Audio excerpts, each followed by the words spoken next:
Hello there, fellow space captains, and welcome back to another Dreadnought video. My name is, of course, Connor, and today we're going to be looking at a Tier 3 Corvette, and this is not going to be an overview, because I've literally just bought everything module-wise that I want to use on this little Corvette, and it is the Tier 3 Jupiter Arms Machias, or Machias. Not really sure how you pronounce it. All I could find in Google was that it's a small town somewhere in the United States, I believe. Not too sure, but I'm just going to call it the Machias. Might not be right. If I'm corrected, I will of course not pronounce it like that anymore. But yes, we've got ourselves a Tier 3 Jupiter Arms Corvette. I've unlocked the modules that I want to use in this thing, and the main reason that I'm using a Tier 3 Corvette specifically is because there's a lot of talk going around the Corvettes are just blatantly overpowered, whenever I honestly don't think they are. Now, I know I mainly play two of the hero ships, the Altus and the Demeter, as well as sometimes the Zaratan, but it's a destroyer, so it doesn't really fall into this equation.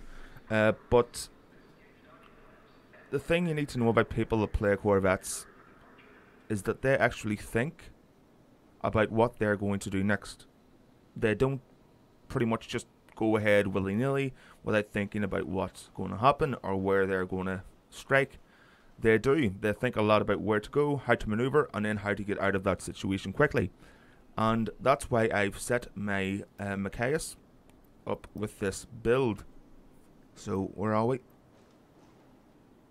Right, so yes, I bought the level 3 beam turrets just because I want to see how effective they are compared to the Tier 1 dual heavy autocannons. I believe that doesn't really matter. You know, there's Tier 3 there, as you can see, but it just says Tier 1 there. So they're pretty much as strong as you're going to get at Tier 3.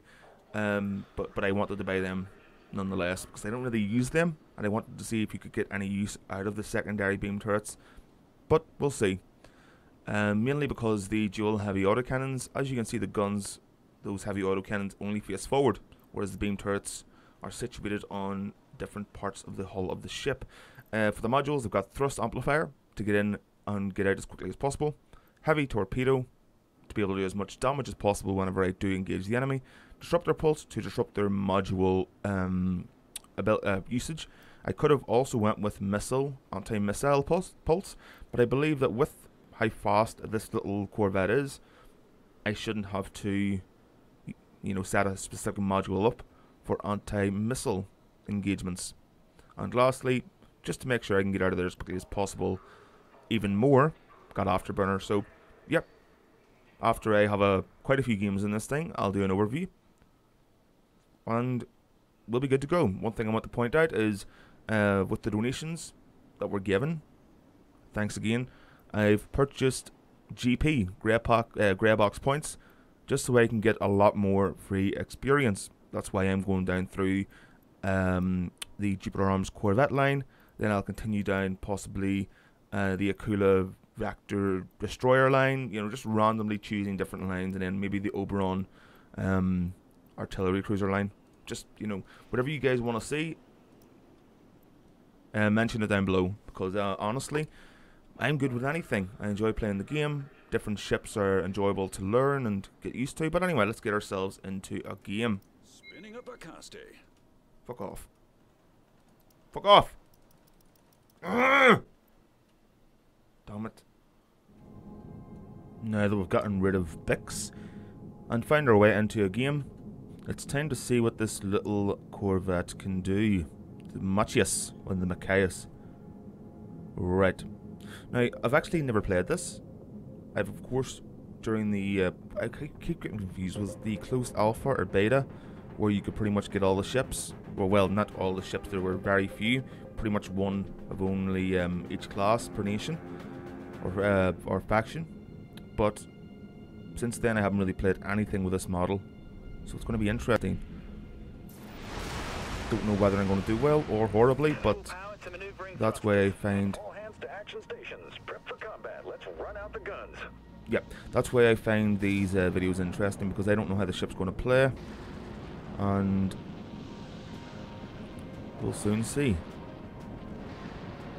Now, of course, the targets we're looking for, artillery cruisers, and tactical cruisers. By default, now he's aiming right over here, is he? I can't tell. He's engaged his cloak, he's spinning around. Now's our moment to shine. Thrust amplifier engaged. We're going in.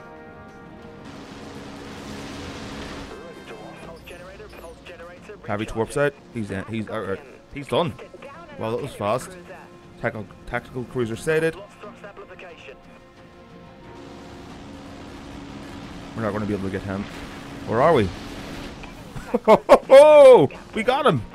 No way. Oh, this is a little beast. A little speedster as well. This is fast and maneuverable. Feels weird coming from the Demeter, which I played in the last game, to this thing. I'm using my hero ships just to farm free experience, because it's painful playing in a a stock ship with like tier 2 or tier 1 equipment. It's just a nightmare. It really is. Right. Oh, that's a little tactical cruiser. Think she's going to be able to take us out. How about we show them how things are done and how things are learned in Corvette school, huh? Ho ho ho! Now that's what I call damn it, I've nothing cool to say. Shit. That was the best moment to say something cool and I have nothing to say. Damn it. That's embarrassing. Anyway, let's see if we can find something else to fuck up. What is that? Is that a Monarch class? Legionnaire. Oh, he looks like a tough... It's going to be a tough nut to crack, honestly. No, we're not going to be able to get him. Not with his team supporting him. I'm trying to look at the minimap and see... Yep. Right, I've started a tactical cruiser on the minimap. Let's go. And that's one thing that I can't... Oh, oh no. Shit. Well played, Legionnaire. Well played. That broadside just wrecked me. Why is it looking at him? He didn't do nothing. Let's get stuck in again. Oh, this is a nicer place to start. And what we're going to do is, I did see a sniper there. That same artillery cruiser spawn at the most northeastern part of the map. So let's go. So these abilities do cool down pretty quickly, so don't worry about using them if you've got quite the distance to travel. See, there he is there, taking power off the engines.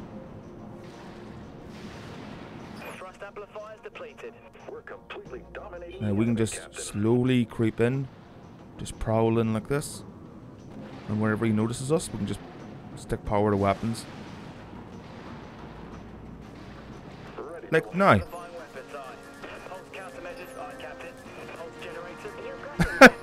We're taking them out even before our torps even get there.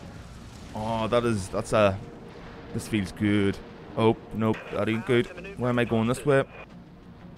Make it a little bit more exciting, won't it? And there's the dreaded missiles, but we got thrust amplifier. We got nothing to fear. Come get me, bitch. Not gonna be that easy. I will duck down behind this mountain here, behind this peak. We've lost thrust amplification. Thank you, I can see that. And we'll just wait until we get our thrust back. We're not going to do that there. No, that's boring. Let's go. Let's see if we can get that artillery cruiser again. I see him. Target sighted.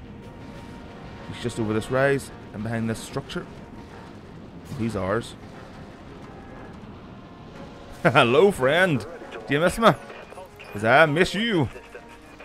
And actually, it's the fact that I haven't missed you, which is the reason why you're dead. So yeah, you might want to think about picking a different class, but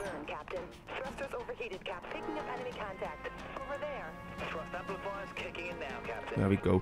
Now, whenever I play an artillery cruiser or a tactical cruiser, there's one thing I always think about: what can I put or set up in a module that is going to help me against corvettes? Usually you have some sort of blast pulse or, oh damn it. Just wait until I get out of here. Some sort of pulse that will aid you in taking the enemy down, so you can put power into shields and then just use your secondaries to take them out. There's also some slow abilities where you can hit the enemy with a slowing shot or something that is a big detriment to them. Corvettes rely on speed more than anything else, so if you can stop them in their tracks, allow the rest of your team to, you know, safely and accurately hit them, and you've got nothing to fear. Power to maneuvering thrusters. Understood. Engaging thrust amplifier. There's two of them! Oh, it's like Thanksgiving. Oh, thank you, Lord, for this bountiful feast. I will never fail you. Oh dear. Missiles hit us. No, this ain't good. Nope. Ah, damn it. A bountiful feast led just right there before me, and the enemy had to go and spawn right in that location. And I turned when I wasn't supposed to, and it kind of messed me up as well. So you can learn from this in both what to do and what not to do.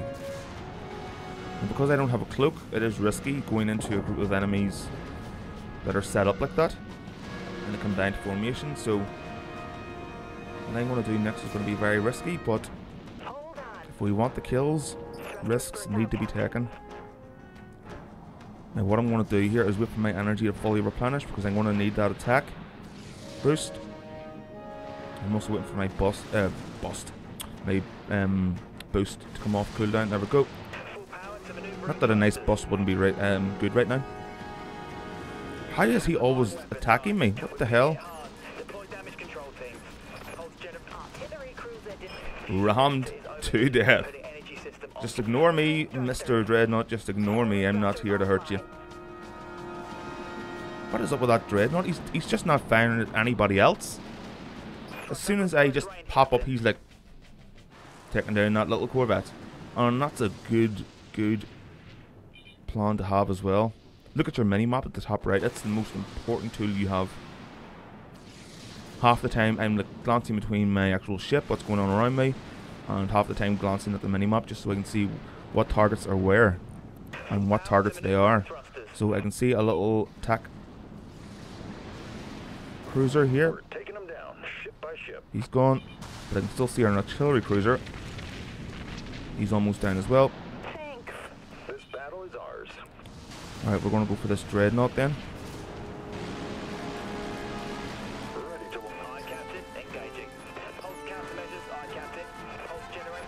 Slowly but surely we'll get there. Now I do have the option of actually fitting this thing out with a weapon amplifier, or sorry, kinetic weapon amplifier, which will increase the damage done by my main guns here.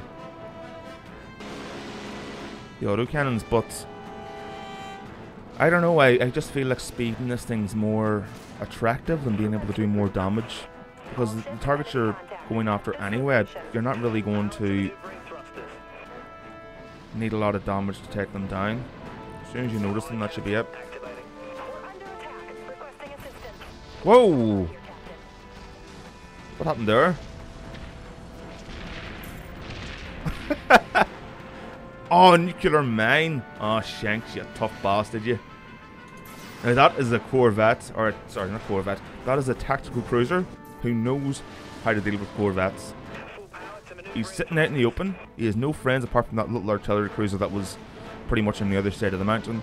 He knew that I was coming for him, so he dropped his mine and then led me right into it. But now he doesn't have it. It's off. It's on cooldown. So you're mine now, bitch. I'm not going to let you use it either. Come on. Come on. Don't reload. God damn it, fire! Fire! Win and kill. Win and kill. Oh, this is a nice wee ship. I can see myself enjoying this.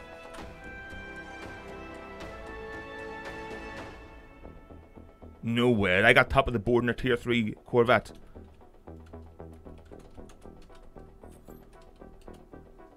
That was fun. That was a lot of fun.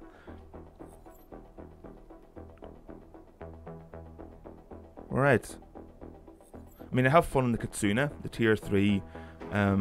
Is it the Ballista? I think it's the Ballista. The Onager is the tier 4 Jupiter Arms artillery cruiser. But this is a lot of fun. Now, just before I end the video, I'll have a quick look at what other modules you can unlock for this thing. There only being one officer briefing as well that you can unlock, but anyway. So yeah, it's a trap. Gains energy when you take a damage from behind. That didn't really happen all that much in that game. But yeah, here are the other options. Kinetic weapon amplifier might be nice. Increases your damage by 25% and reduces the reload speed by 40%, which is nice. Lasts for 15 seconds. You can get a drain torpedo if you're having trouble with enemies, you know, keeping their shields up. Weapon breaker torpedo speaks for itself. Reduces the damage the enemy can put out. And pretty much that's it. The next ship on this line is the legendary Volquoter. One of my favourite ships in the game. Let's have a look at her sexy self. Oh yes, I'll be getting her pretty damn soon. And if you want to continue keeping this channel running and support me, then of course you can do so either with Patreon, or there is a one-time donation link below, as well as a Discord link where you can talk to myself as well as people with a similar interest in ships, Fractured Space, Dreadnought, that type of thing. But as I'm unemployed at the moment, I have no income whatsoever. A donation or a patronage thing would be extremely, forget the word, extremely welcoming by myself. I can't speak today. I have no words in my brain box. But anyway, thank you all very, very much for watching. And I, of course, like always, will see you next time. Enjoy whatever you're playing. Bye-bye. Good day, loyal citizens of the Empire. Today, the Emperor has employed a system that will allow you to support the latest Imperial endeavors. Click the link below to support a safer and brighter future for every citizen of the Empire.